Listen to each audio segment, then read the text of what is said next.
नमस्कार, मैं हूं शर्मीन खान। आप देख रहे हैं बीपी न्यूज। आइए हम लेकर चलते हैं आपको बड़ी खबर की ओर। कुंदरकी विधानसभा के मंडल कुंदरकी की बैठक में कैबिनेट मंत्री धर्मपाल सिंह पशुधन एवं दुग्ध विकास ने शक्ति केंद्र ललवारा, कुरी बरेठा, सतपुर में बैठक कर सभी बूथ अध्यक्षों के साथ बैठक की।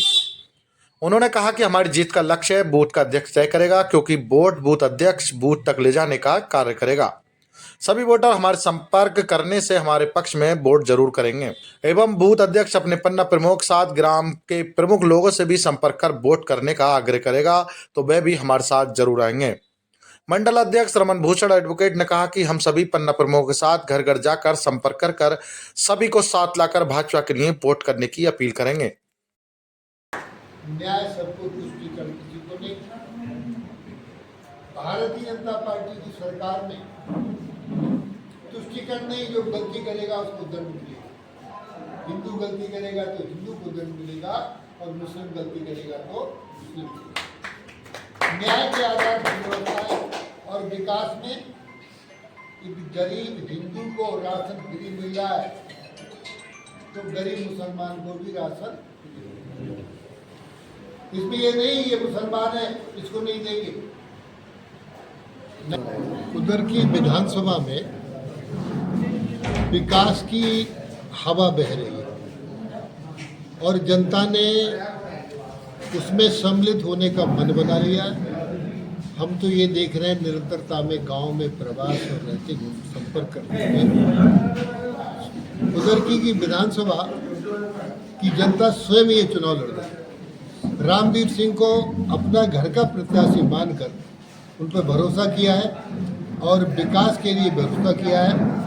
माननीय मुख्यमंत्री योगी आदित्यनाथ जी ने कुंदरकी विधानसभा में 75 सालों में जैसे विकास होना चाहिए वो नहीं हुआ। मुख्यमंत्री योगी आदित्यनाथ जी ने 400 करोड़ रुपए की परियोजनाओं का शिलान्यास किया है।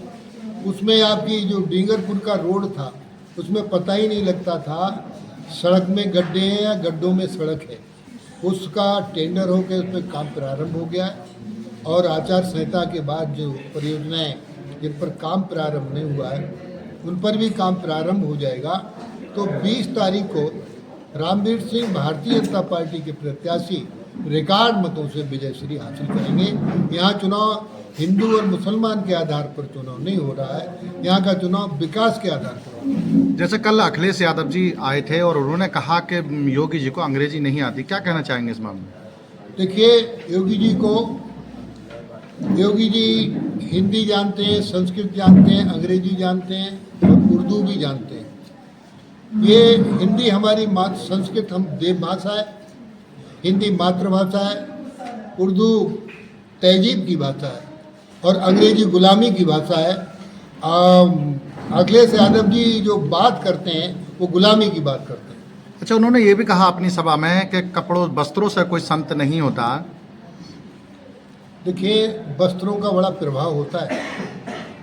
एक बार एक कपड़े साफ करने वाला अपने गधे पर कपड़े लाद कर ले जा रहा था, उसके ऊपर गेरुआ वस्त्र पड़े था और वो गेरुआ वस्त्र लेकर गधे को लेकर राज दरबार के सामने चल निकला।